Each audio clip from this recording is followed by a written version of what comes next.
Forbidden Arcanus is a very important mod in your All the Mods 10 playthrough, but there's two limiting factors to get through this mod if you're new.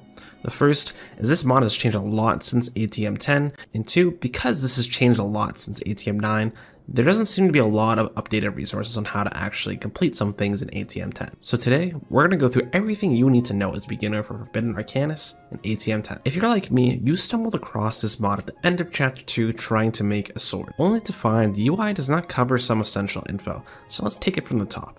Keep in mind, this is just the basics, as once you get through this, you'll probably understand the rest. In the vast amount of ores in the world, there are three main ones you need. Stellar Arcanum, which explodes when you mine it, so be careful. Arcane Crystal, and Runic Stone. You'll need quite a bit of these to get started, so be sure to keep an eye out. You'll also find a vast amount of this dark stone while mining, so be sure to collect that, as that is the main crafting component when creating your forge. Before you can actually start building the forge, you need to create three more resources. Arcane Crystal Dust, which you can get from smelting arcane crystals, Munda Bitter Dust, which you can make like this, and Diorium Ingots, made like this. Once you have these three, you can start crafting the blocks you need from the forge. If you look in the UI, it says the exact amount of blocks you need, along with the crafting recipe, so go ahead and craft them. Once you have all the blocks necessary, place them like what is shown here. On these 8 outer chiseled darkstone, place your pedestals. In the middle block, place your smithing table. Click the smithing table with the Munda Bitter Dust, and you officially created your forge. But sadly, we aren't done yet. There are 5 tiers to the forge, and tier 5 is what you'll need in the long run. If your goal is just to create the items in chapter 2, you don't need to go to tier 5, but these next steps still apply. If you click into your forge, there are 4 different resources you need. Auril, Souls, Blood, and Experience. Auril you can get from our arcane crystals by crafting Auril bottles to get a lot quickly, or if you don't mind it slowly over time, you can craft Arcane Crystal Obelisk. I think that's how you say it. Souls you can find flying around the world, but to get a lot, you can use the soul extractor on soul sand to get souls as well. Blood you can get from creating test tubes and holding it in your offhand while killing mobs, or you can just kill mobs near the forge and the blood will automatically go into it. Note that mobs dying from fall damage will not give the blood in the forge. And finally, Experience from Expetrified Orbs, the most challenging of the 4. Let's dive into these 4 resources further. With Auril, you can make bottles like this, but it would be best to craft Arcane Crystal Obelisk. You can create it by placing down a piece of polished darkstone and 2 Arcane Crystal blocks on top. Then, hit it with a Munda Bitter Dust. You can break this block after making it, so the placement shouldn't matter. Once you have it, go to your forge and put it where one of your pedestals are. Over time, Auril will go into the forge. If you have the resources, having 8 of these will fill the forge decently fast. Souls are a bit tedious. I personally missed a crucial part of the UI that taught this and tried to rely on old information, leading to me wasting hours on this part. I mentioned the soul extractor before, which is simple to make but requires a new block, Edelwood.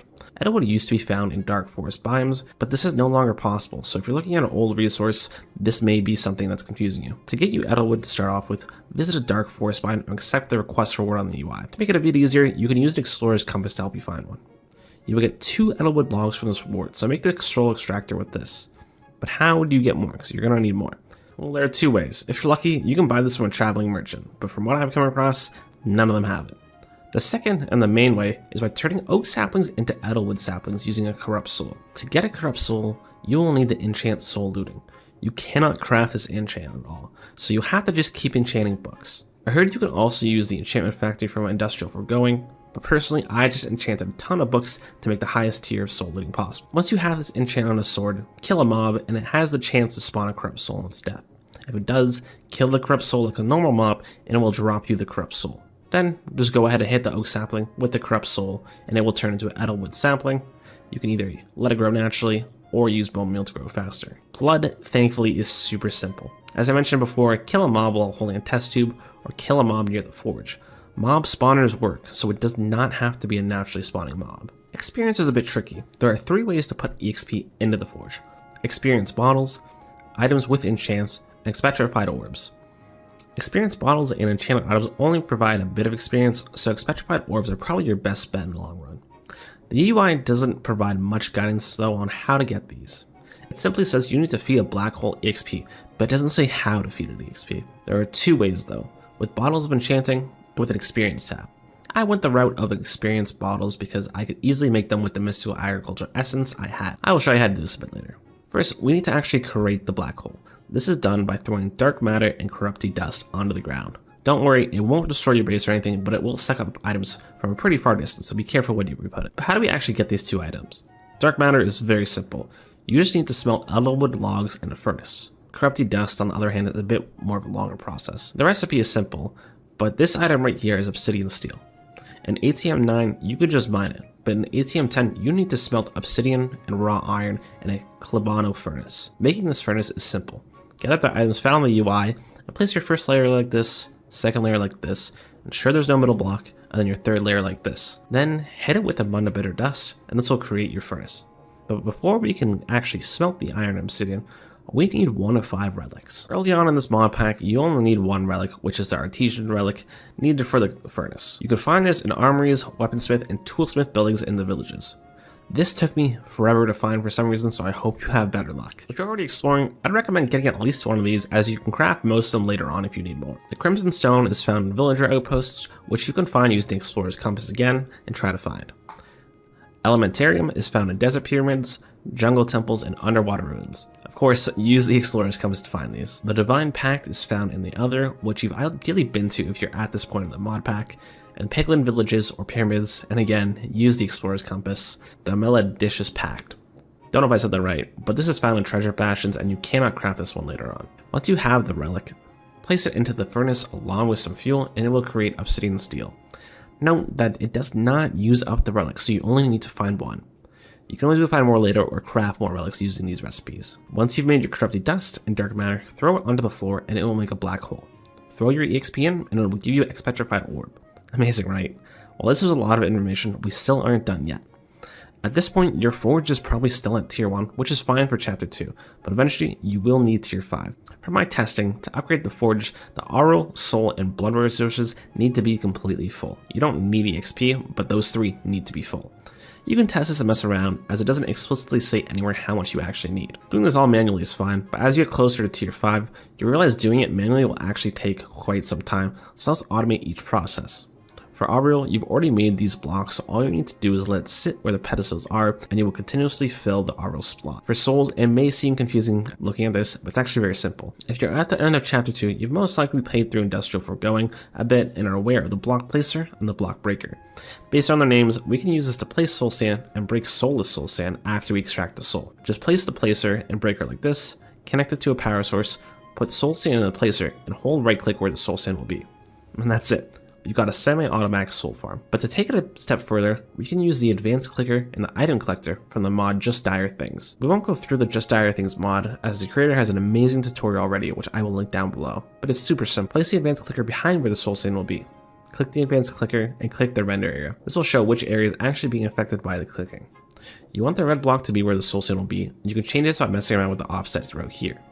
You can also increase the radius of where it's being clicked by messing around with the radius, but for now, we only need to click 1 block, so don't worry about that. Once the red block is in the correct position, set the targets to block, the click to hold click. I set the clicks to about 50 by left clicking, but I don't think this matters too much. Finally, put your soul extractor in here. Note that your soul extractor does have a durability and can break, and if you have the resources, I would recommend creating an Eternal Stella, which is an item you can apply to anything to make it unbreakable. Once you've done that, then put it in your clicker. Before adding soul sand to the placer, put down a chest next to the clicker and put an item collector on top. Light the clicker and ensure you set it so that when the render area is on, where the souls will drop is red. Place your soul sand in the placer, give it power, and your soul sand will continuously be harvested and picked up. And you have infinite souls. If you need a lot or you just want a lot of souls, you can also connect a formulaic assemblicator to your placer to craft soul sand, but I don't believe you need that much to warrant it. For blood, we'll also be using the advanced clicker and the item collector. First, find some mob spawners and silk touch them. I used about 9. Make a little tower for your mobs to spawn in and drop into water to push them underneath your forge. Place the advanced clicker near where it will stop, which is ideally under the forge, and ensure the offset is right to where they'll stand. For the radius, max this out in all directions. Set the click to left click and the text to 1 by right click. You want to put an unbreakable sword in here. Ideally, I miss to agriculture one so you don't waste resources, that has soul looting and sharpness on it. The reason for soul looting is that this way you can also get blood for the forge and corrupt souls at the exact same time. For the item collector, place it in a chest next to the clicker again. Ensure the offset is under the forge and also then max out the radius. The reason for the radius on the clicker and the collector being maxed out is because the corrupt souls, sometimes they fly way too fast, so by maxing it out ensures they're killed still. Once this is all set up, place your spawners or turn them on, and your forge will automatically fill with blood. There are enhancements you can make to your spawners, like using wool to muffle the mobs and gas tiers to increase how many spawn, But for how much blood you need, this may not be warranted. But if you are interested in this, I've linked a mob farm tutorial in the description that covers these enhancements. Finally, for experience, we mentioned before, you can get petrified orbs by throwing bottles of enchanting into the black hole. Automating is just simply automatically throwing bottles into it. What I did was I made a little box around my black hole, and on any of the walls, I placed a dispenser. This dispenser will throw the experience bottles into the black hole, and the black hole will spit out the orb. To collect the orbs, use an item collector and a chest again. The reason for the box is because it spits the orbs out randomly, so having a roof and walls ensures it's collected properly. Assuming you've done Mystical Agriculture, you have experience essence.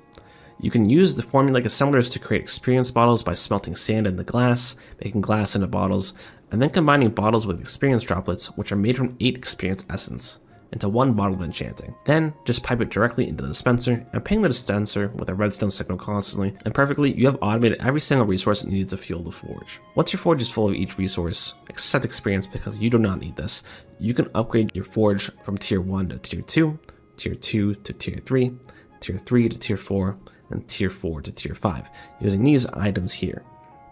The order of which you place these items on the pedestals don't exactly matter, I think, because the forge doesn't know which way is which, but try to follow the placements as best as possible. I believe that is everything you need to know as a beginner for Forbidden Arcanus. I've only gone to this point as well, so I'm not an expert, but if you have questions, leave them down below and I can try to answer them. I hope this helped you in your Forbidden Arcanus journey, because I know a lot of this information I could not find, and it took me a while to figure it out, several hours I would say, so I hope to help. You can always join the ATM10 Discord and ask there as well. A lot of people are there, very helpful, and that's where I got majority of my information. Take care.